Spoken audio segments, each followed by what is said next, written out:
something very interesting going on to your method and your approach to how you do your research, how you find your subject. I find it very interesting because I do very similar thing. Yes, you do. Exactly. So this should be an interesting subject. So I want you to kind of walk us through that, because when I was reading this, I'm like, this is interesting. I guess my question to you is, number one, and I believe you did this primarily when you did your ghost stories and yes, was trying to, So and my dissertation research and other research as well. I love the interview, the semi-structured interview. I would say your interview of me is semi-structured. Put simply, if you do multiple regression analysis and statistical analysis, you're going to learn what and how much, and that's valuable. That's quite valuable, and you have good facts that people can actually make policies upon. But if you interview people and if you ask people about things, particularly people who have lived in a particular subworld, then you're going to learn the how and the why. And I think both are valid. There's the what and the how much. I like the how and the why, and so that's why I ask people. In ghosts, it's like, when's the first time you've seen a ghost? How did you feel?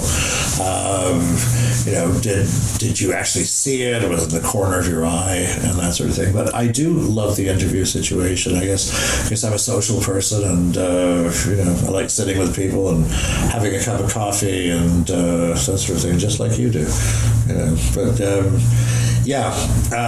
And I'd say your interview, it looks semi-structured to me. It's, what I prefer, absolutely. Yeah, you have this sort of connection, because the idea of it, most people are nervous anyway when it comes to interview. Oh, they are.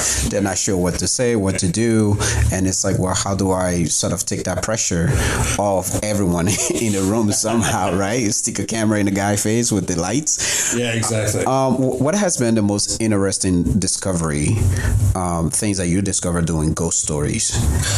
I think the most interesting discovery has been myself. Now, to explain that, I started this research. There's something called grounded theory, and what that simply means is you walk into research making as few assumptions as possible.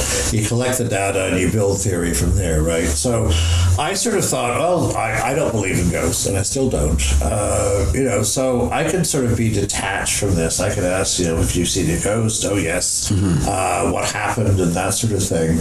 But I was very surprised at my reaction. Two types of reactions. The first one was I was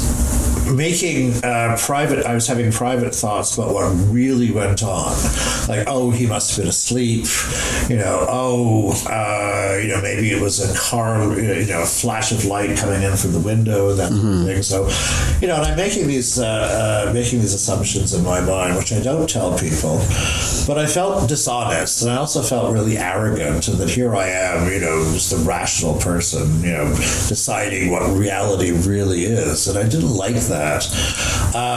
So the fact that if I, just sort of attempted to live in these people's worlds,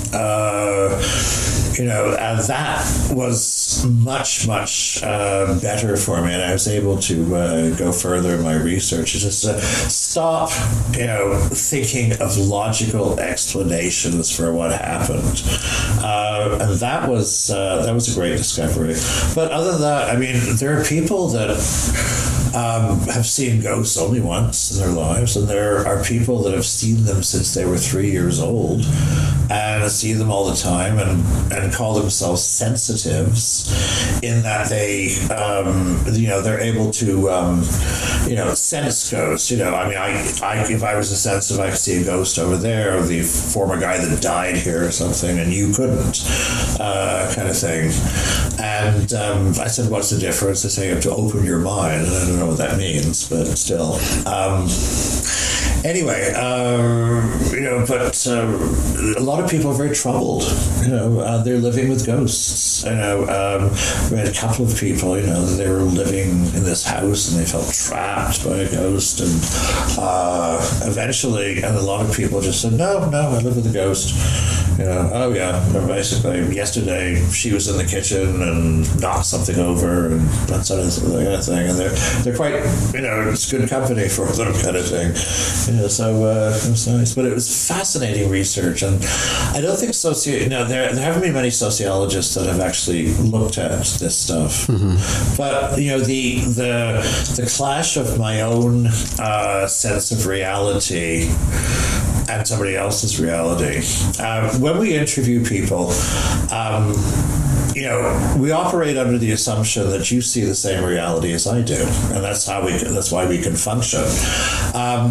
When somebody says, "Oh, and then an angel came down from the ceiling and appeared in a cloud of smoke, and he enveloped this ghost and then went right back through the ceiling," or that, yes, and I was sitting there, and then a man holding his head was walking around, kind of thing. I'm like, wow. Are you for real or what? No, they are. They're not lying to me. They're not making it up. They're quite genuine people. They're also very intelligent, professional people. I talked to a police officer. I talked to a medical doctor. I talked to a nurse. I talked to a journalist. All of these, and they've had experience of ghosts in my life. In their life, rather. It's amazing. It's amazing. I'm just getting started with it. Yeah. What made you want to draw awareness? Was it something that you were already familiar with, that people saw ghosts? What made you want to draw awareness to that and put that in the front light and say, hey, this is actually going on?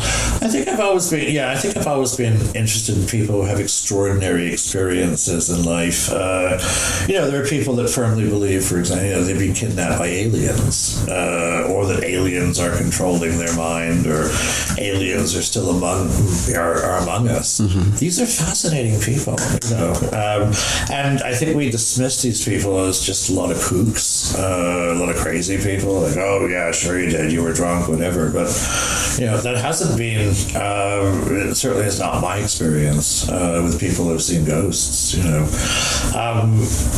are people that chase Bigfoot, and I think in terms of the universe, we divide it between the real world that you and I live in, and then there is the paranormal world, which is behind the veil and that sort of thing. It also speaks very much to religion, although a lot of people I interviewed weren't particularly religious. Mm-hmm. The idea of the earth and the heaven and then the hell and that kind of thing. Well, mm-hmm. Where do ghosts live?